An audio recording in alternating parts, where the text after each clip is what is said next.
আরে তুমি তো সেই থেকে শুধু নিজেই সুন্দর সুন্দর বলে যাচ্ছ। প্রবালকে জিজ্ঞাসা করো যে ওর পছন্দ হয়েছে কিনা। নিশ্চয়ই পছন্দ হয়েছে ওর। আমি যতদূর প্রবালকে চিনেছি ও দামি জিনিসের কদর বোঝে, তাই না? কি প্রবাল, পছন্দ হয়েছে? দেখো, আবার দামি জিনিস বলে যত্ন করে তুলে রেখো না, ইউজ করবে রোজ। ওয়েন্ডিলার তো এরকম কত আছে, পড়ে পড়ে নষ্ট হচ্ছে। মেয়ের আবার দুদিনের বেশি 3 দিন কোনো কিছু মনেই ধরে না, পড়তেই চায় না। হ্যাঁ মিসেস চৌধুরী, আপনি কিছু মনে করবেন না প্লিজ। আমি আপনার ছেলের ওপর একটু অধিকার ফলিয়ে বসলাম। আসলে আপনার ছেলে তো আমার ছেলেও হতে চলেছে, তাই না?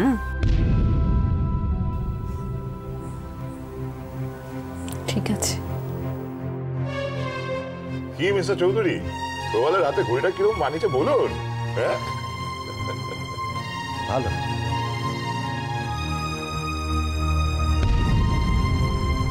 খুব ভালো।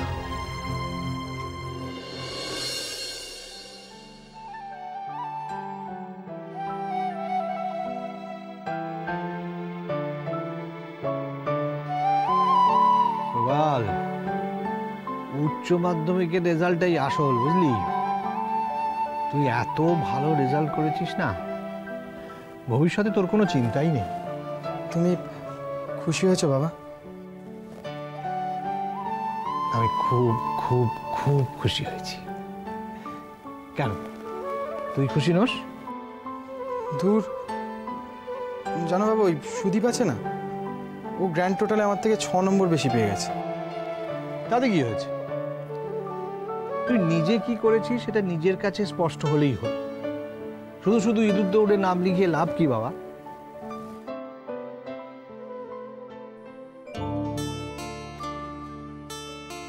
তোকে নিয়ে আমার যে কি গর্ব হচ্ছে। উচ্চ মাধ্যমিকের রেজাল্ট ভালো করার পর তুই আমার আশা আরো বাড়িয়ে দিয়েছিস। আমি জানি তুই একদিন অনেক অনেক বড় হবি। আমি সফল হতে চাই বাবা। প্রবল, আমার অনেক আশা তোকে নিয়ে। আমি জানি তুই একদিন ঠিক আমার পাশে দাঁড়াবি। বাবা, আমি কিন্তু ইঞ্জিনিয়ারিং পড়বো। পড়বি বাবা, পড়বি। এবার যা, দাদুকে গিয়ে রেজাল্টটা দেখিয়ে যা। হ্যাঁ, যাচ্ছি বাবা। আরে থাক, যা যা। প্রবাল, 1 মিনিট এদিকে আয়। হ্যাঁ বাবা।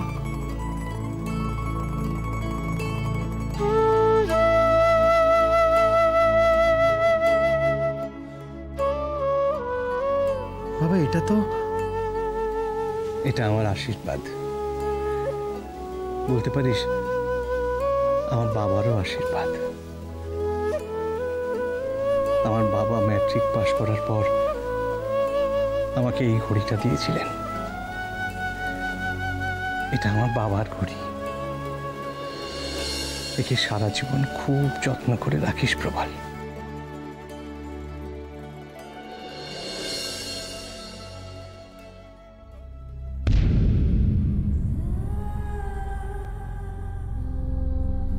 কি মিসেস চৌধুরী, আপনি হাতে করে এত ভারী ট্রেটা নিয়ে আসলেন কেন? কাজের লোককে অর্ডার করলে পারতেন।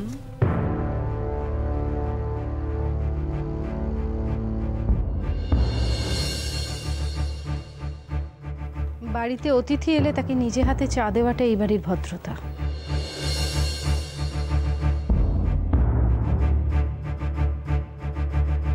সে তুমি যাই বলো প্রমিলা, নিজের হাতে অতিথিকে চা দেওয়ার মধ্যে কিন্তু একটা অন্য আন্তরিকতা আছে।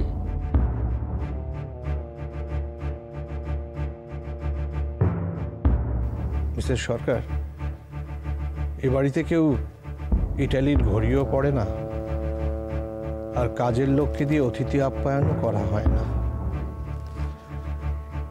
মেয়েকে পাঠাচ্ছেন এ ঘরে, ভালো করে বুঝে শুনে পাঠাবেন কিন্তু।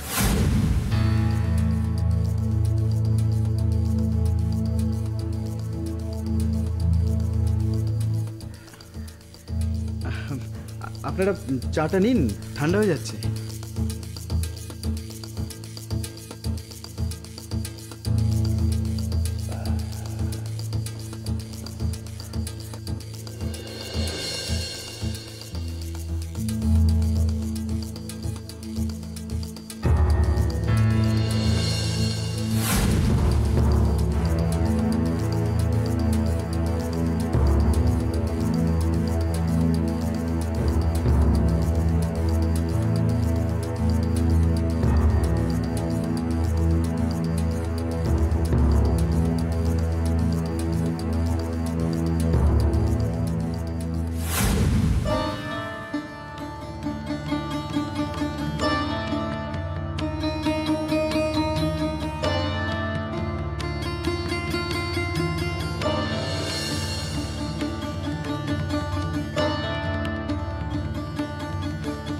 আসলে ওর লিকার টি খাওয়ার অভ্যেস তো। ঠিক আছে, আমি আরেক কাপ করে আনছি। শুধু শুধু কষ্ট করছেন কেন? দেখুন, প্রত্যেকের নেশার একটা নির্দিষ্ট স্ট্যান্ডার্ড থাকে, সেটা না হলে নেশাটা ঠিক জমে না।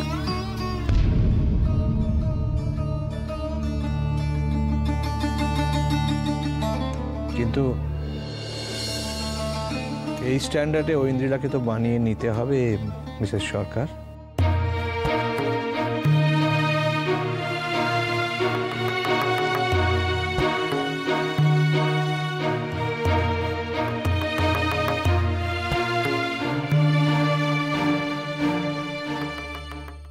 কি হলো বিশ্বনাথ বাবু, আপনার মেয়ে ঐন্দ্রিলা মা বিয়ের পর এ বাড়িতে এসে মানিয়ে চলতে পারবে তো?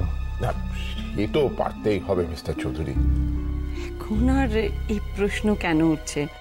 বিয়ে তো আপনারা প্রায় দিয়েই দিয়েছেন, মানে অলমোস্ট ওদের বিয়ে হয়ে গেছে।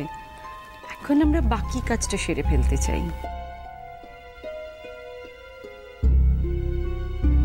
বাকি কাজ? বাকি কাজ মানে রেজিস্ট্রি অ্যান্ড একটা রিসেপশন। আফটার অল আমরা তো ওয়েন্দ্রিলার বাবা মা, আমাদের মনেও তো একটা স্বাদ আছে, তাই না?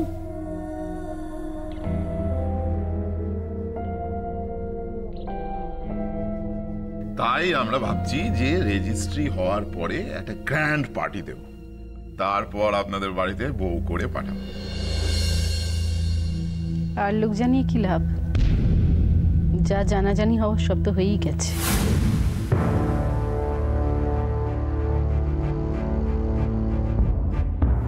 সরি মিসেস চৌধুরী, আপনি কি বললেন আমি ঠিক শুনতে পেলাম না। না, আমি বলছিলাম বিয়ে তো হয়েই গেছে, শুধুমাত্র একজন লয়ার দেখে একটা ভালো দিনে রেজিস্ট্রিটা করে ফেললেই হয়। শুধু শুধু এসব লোক দেখিয়ে পার্টি ফাটি করার কি দরকার?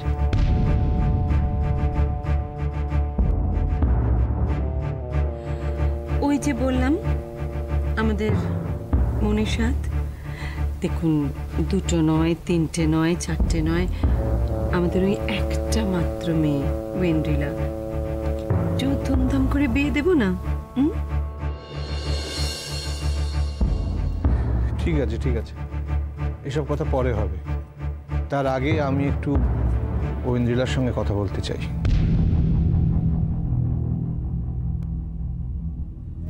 রোমা, একটু ডেকে দাও না ঐন্দ্রিলাকে। হ্যাঁ, ডেকে আনছি। মা দাঁড়াও, আমি ডেকে আনছি।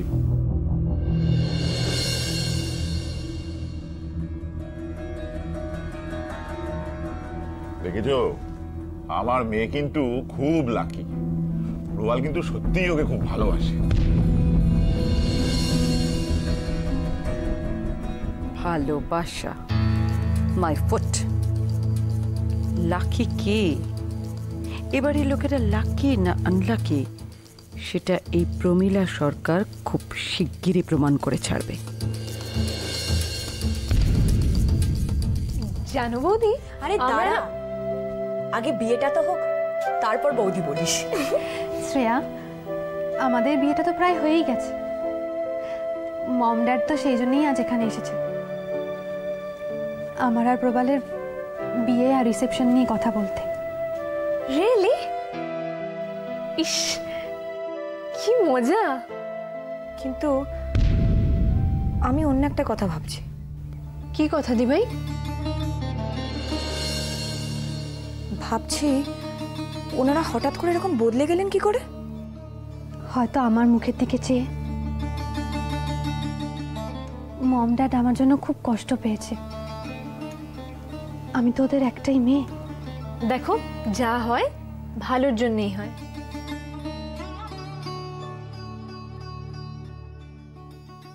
ঐন্দ্রিলা, একটু ও ঘরে চলো। কেন?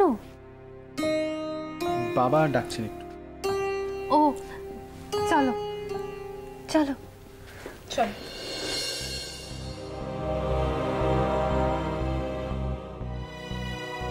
ওনাদের এই হঠাৎ রাজি হওয়ার পেছনে কোনো চাল নেই তো?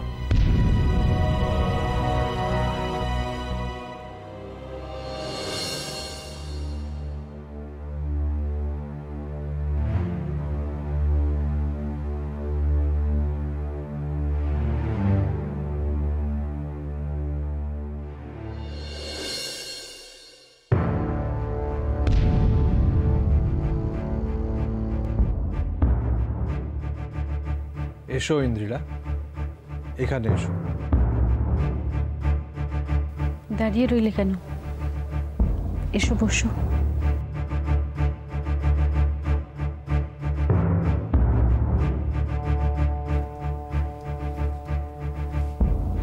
কি 70 দশকের মেয়েদের মতো করো না বেবি।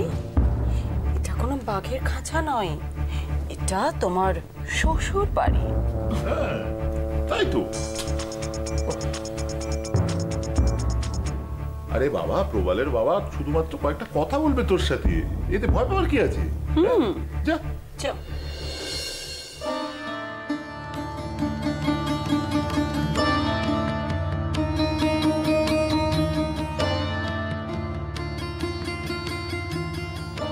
দেখো ইন্দ্রিলা, ছেলেবেলা থেকে তুমি যে প্রাচুর্যের মধ্যে বড় হয়েছ তা কিন্তু আমার নেই। প্রবালকে অনেক কষ্টে আমি ইঞ্জিনিয়ারিং পড়িয়েছি। আমার বাড়তি ইনকামও নেই, বাড়তি খরচ করার সাধ্যও নেই। তাই আমার মনে হয় তোমার একটু ভেবে দেখা দরকার।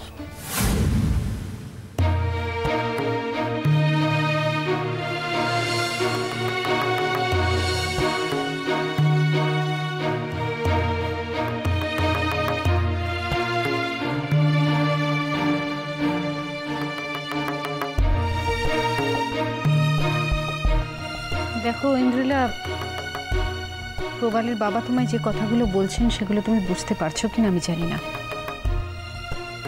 আমরা তো খুব মধ্যবিত্ত, আমাদের সংসারে যদি তুমি মানিয়ে নিতে পারো খুব ভালো, আর যদি মানিয়ে না নিতে পারো, যদি তোমার কষ্ট হয়, তাহলে সব থেকে বেশি কষ্ট কিন্তু তোমার মা বাবা পাবে।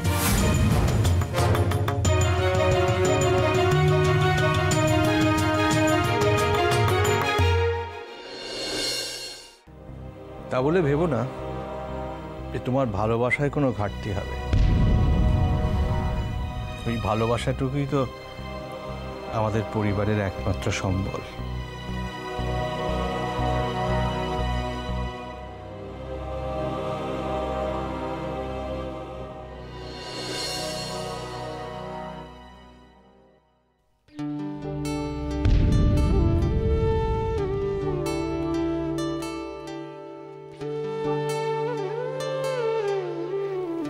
আমি পারবো বাবা, নিশ্চয়ই পারবো।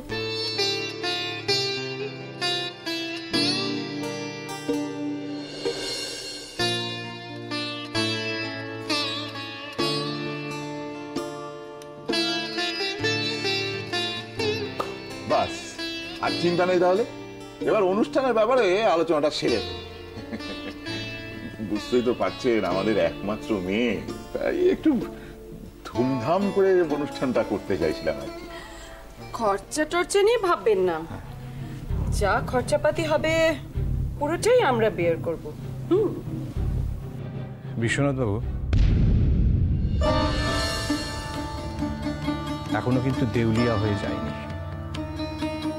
যা খরচ তা দুবারই মিলিয়েই হবে।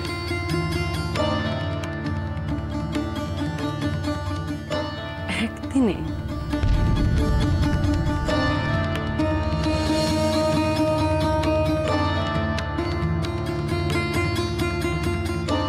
আমাদের আত্মসম্মানটা যে তার থেকে অনেক বেশি, তা বোধহয় আপনি বুঝতে পারছেন না।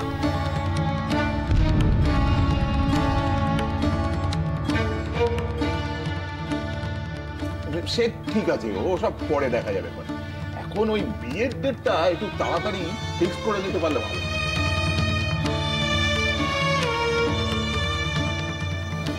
তাড়াতাড়ি বলতে? আগামীকাল হলেই ভালো।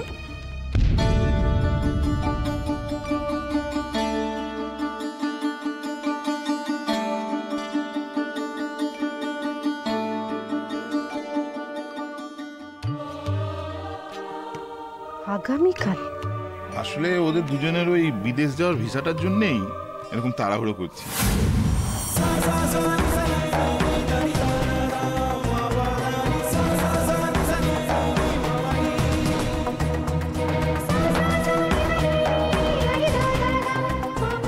বেশ,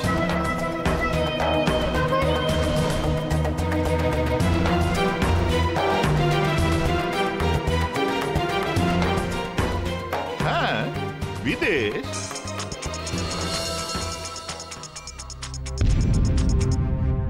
আমাদের সান ইন ল কি হানিমুনে যাবে না? আমাদের ওয়েন্ডিলার ওই একটাই মাত্র ইচ্ছে।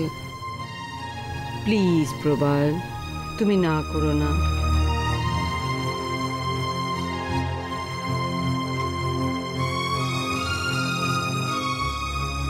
না আন্টি, মানে প্লিজ প্লিজ প্রবাল, আমাদের বাধা দিও না। তাহলে ওই কথাই রইল। আর আজকের মধ্যে নেমন্তন্নগুলো কমপ্লিট করে ফেলতে হবে, তো হাতে তো আর সময় নেই। আসি তাহলে। ও আরেকটা কথা বলছি, যে কালকে কোনো অসুবিধা হবে না, আমি গাড়ি পাঠিয়ে দেবো, ঠিক আছে? আসি।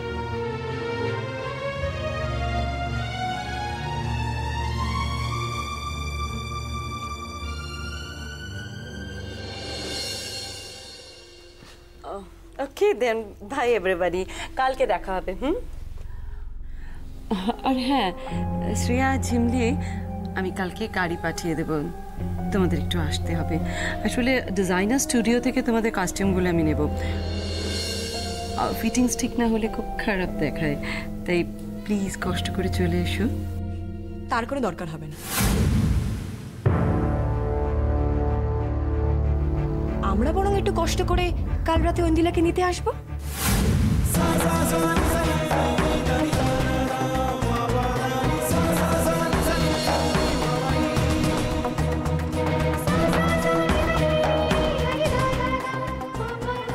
ওকে বেবি, চলো এখন। মম প্লিজ আর একটু থাকি না, প্লিজ মম।